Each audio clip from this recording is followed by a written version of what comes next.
começando aí, no início do século XX. Ei, bom dia! No início do século XX, nós tivemos aí a chegada da primeira leva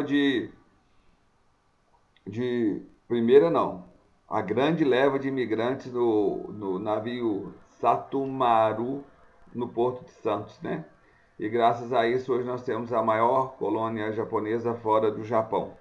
Agora, após o início da Primeira Guerra Mundial, os números dos imigrantes japoneses aumentaram consideravelmente. Na Segunda Guerra Mundial, não se podia vir japonês para o Brasil, porque eles eram inimigos dos aliados, então não tinha como vir, né?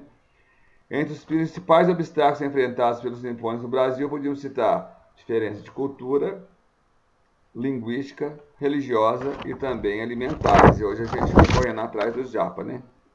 Beleza. Depois eu vou resolver todos os exercícios juntos. Eu tô nivelando isso com os alunos, tá? A partir da década de 30, ocorreu um declínio progressivo da migração para o Brasil. Ao Getúlio aí, primeiramente, crise de 29.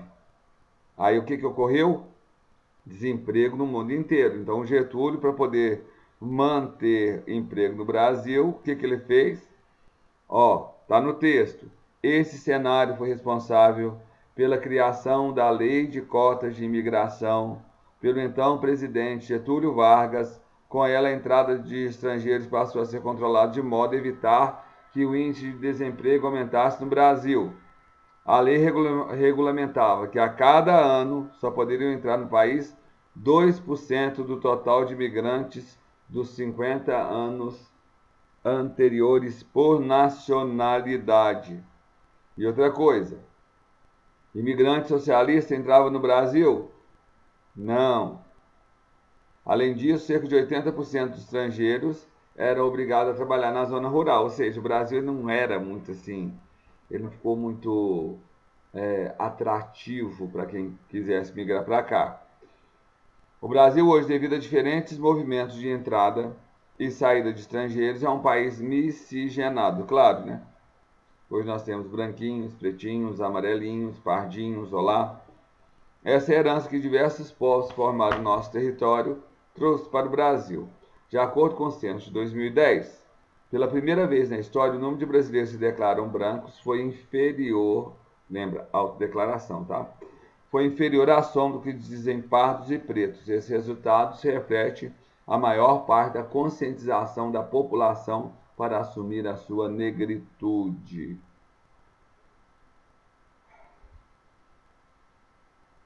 De novo, a sua apostila bate na expressão recenseamento. É autodeclaração. Eu não posso olhar para sua cara e achar que você é branco e colocar na ficha do censo. Recenseamento. Ó, tem Grutas do Mundo. Eu sou seu fã, adoro. Leitor Thomas, meu fã. Esse aqui é meu fã mesmo. Olha o Luquinha de novo, olha a Gacinha. Que lindo. Pronto, vamos lá. De acordo com o censo de 2010, então, aumentou o número de pessoas que se autodeclaravam como pardos e pretos.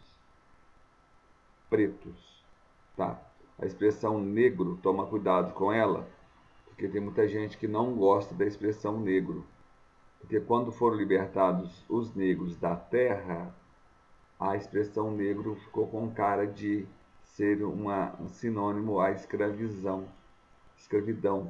Como diria o meu irmãozinho, que eu gosto muito de coração, o Brás Black, basquetista, estudante. É mesmo, Brás da notícia. Está lá em Ouro Preto. O Brás falava assim, não precisa economizar na cor, é preto mesmo. Ah, preto mesmo. Eu sou preto mesmo, sem discriminação, tá? Então vamos lá. Principais conceitos demográficos. Eu estou trabalhando isso, gente. Vou fazer esse vídeo de 10 minutos. No terceiro vídeo, nós vamos trabalhar com o quê? Resolução de exercícios para o 7º ano. Depois eu pego o 8º ano, tá? Aí encerra as aulas de arcos hoje. O que é a taxa de natalidade? É o número de nascimentos dividido pela população absoluta vezes 1000. Então, sempre você vai ver essa expressão assim, ó. Tá lá no fim da sua apostila. Opa. 3. Não. Se é 3, se é vezes 1000, é 3 por 1000, gente. Se é vezes 1000, é 3 por 1000, não é 3%.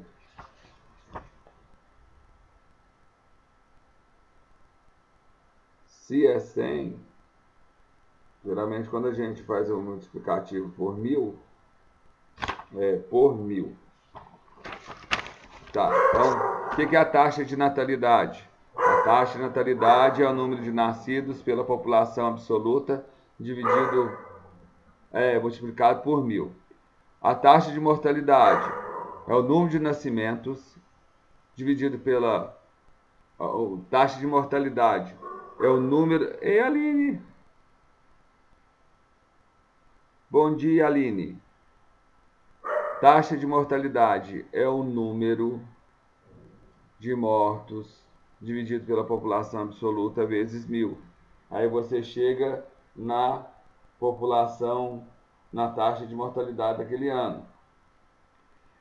O crescimento vegetativo. Crescimento vegetativo é a diferença. Crescimento vegetativo é a diferença de natalidade e mortalidade ao longo do ano. Ao longo de um período, né? Não precisa ser de um ano marcadinho. Então, olha lá para você ver. Vamos pegar um trimestre. Quantos nasceram? Qual que foi a taxa de natalidade? Qual foi a taxa de mortalidade? Só subtrair. Crescimento vegetativo natural é a diferença entre a taxa de natalidade e a taxa de mortalidade. O crescimento demográfico, ele já tem que levar em consideração a migração líquida, que é imigração menos emigração. Então, se você somar a diferença entre natalidade e mortalidade e a diferença entre imigrantes e emigrantes, você vai ter aí o quê? O crescimento total da população de um lugar. Então, no Brasil, suponhamos, taxa de mortalidade é 3, taxa de natalidade 2, crescimento positivo 1, taxa de imigração 5, taxa de imigração 3, resultado 2. Qual foi o crescimento? 1 mais 2, 3, tá bom? Sobe o Deninho. Beleza, vamos lá. Joia, esquece isso aqui que depois eu olho. Beleza, vou parar um pouquinho, já volto. Agora eu tenho que conversar com os alunos. 1, 2, 3 e já volto.